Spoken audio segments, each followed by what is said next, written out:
Hi, Mystery Recapped here. Today, I'm going to explain the Korean romantic comedy movie, The Beauty Inside. Spoilers ahead. Watch out and take care. The movie revolves around a guy named Woo-jin who suffers from a rare condition. On his 18th birthday, he first learned about his condition, which makes him wake up with a different face and body every morning. He was shocked and puzzled by his condition at first. He told his mother, Moon-suk, about his disease. She had a hard time adjusting to it, but eventually accepted him for who he is. Woo-jin also came clean to his childhood best friend, Sang-baek, who also accepted him. With Moon-suk and Sang-baek's support, Woo-jin starts to embrace his truth and learn to live with his strange condition. Every morning, Woo-jin wakes up in a different body of varying age, gender, and nationality. Some days he's a man, a woman, old, young, or even a foreigner. Because of his condition, he can speak a different language, depending on who he wakes up that day as. Although he is always someone new on the outside, he's the same person on the inside. He is now used to seeing a different face in the mirror every morning. Woo-jin records himself every morning on his computer to keep a record. Every day is a challenge for him, as he has to accustom himself to the changes of being a different person. He must adjust to his body, eyesight, voice, etc. He has a collection of all sorts of clothes and shoes to fit any and every type of body. He also has all types of toiletries for males and females. He owns a Phoropter to test his vision each day, and a foot measuring device to measure his feet, which helps him select the right shoe. Woo-jin and Sang-baek have a furniture company called ALX, which makes unique high-end custom-made furniture for each individual client. The former works as a furniture designer, while Sang-baek handles the manufacturing and sales. This allows Woo-jin to work in the privacy of his own home and keep others from finding out about him. One day, Woo-jin meets a beautiful girl named Yi-soo who works at a furniture store. He falls for her beauty, mind, and kind nature. He starts visiting the store every day to see her. Unbeknownst to her, he talks to her in a different avatar each time. But despite his changing appearance, Yi-soo would always treat him the same. Woo-jin waits until he wakes up as a handsome guy to finally ask the girl out on a date. He takes her to the ALX factory on the first date, as she has expressed deep admiration for ALX products during Woo-jin's many encounters with her. They eat sushi and have a great time together. He asks her on another date the next day. He wants to meet her as the same handsome guy, so he stays up all night so as not to wake up as someone else the next morning. This goes on for several days, and Woo-jin gets more and more sleep-deprived with each passing day.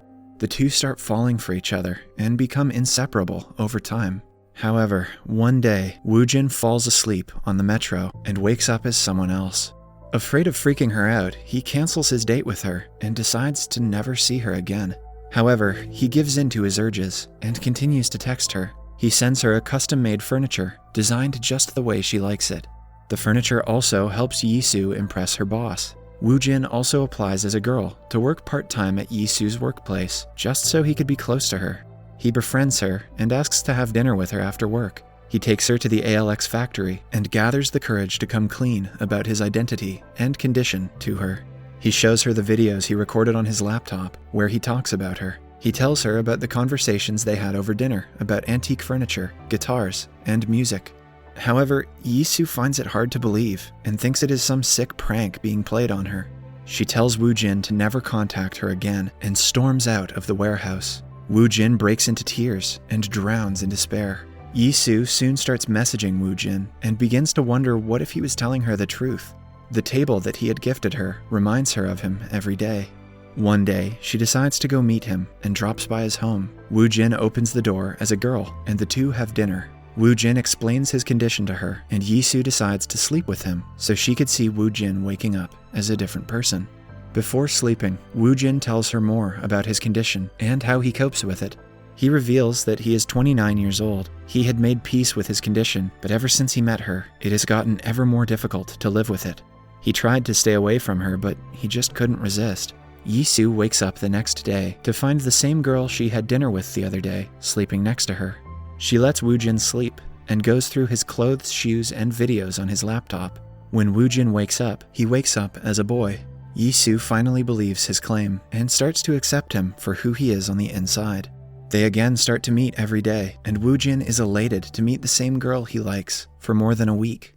They go to different places and talk about silly things. She gets used to Woo-jin, one day waking up as a middle-aged man and some other day as a child.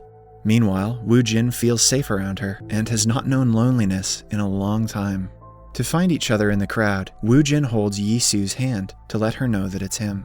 With Woo-jin spending most of his time with Yi-soo, he starts slacking on the work front. Sang Baek starts complaining to him about his lack of attention to his designs. Woo-jin assures him that he will stop being so thirsty and will refocus his energy on work. With Woo-jin struggling at work, Yi-soo pitches a new idea to him. She advises him to start the second ALX line with standardized sizes at moderate prices. This would give more people access to the ALX world and open new doors for the company. Woo-jin loves this idea, which surprises Sang Baek because Woo-jin always shoots down any new ideas he pitches.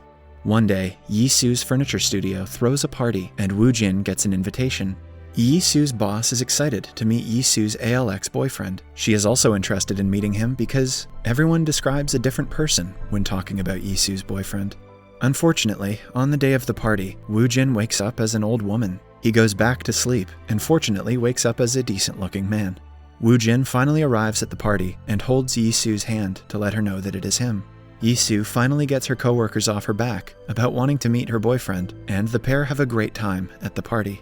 The next day, Woo-jin takes Yi-soo to meet his mother, Moon-suk, at her shop.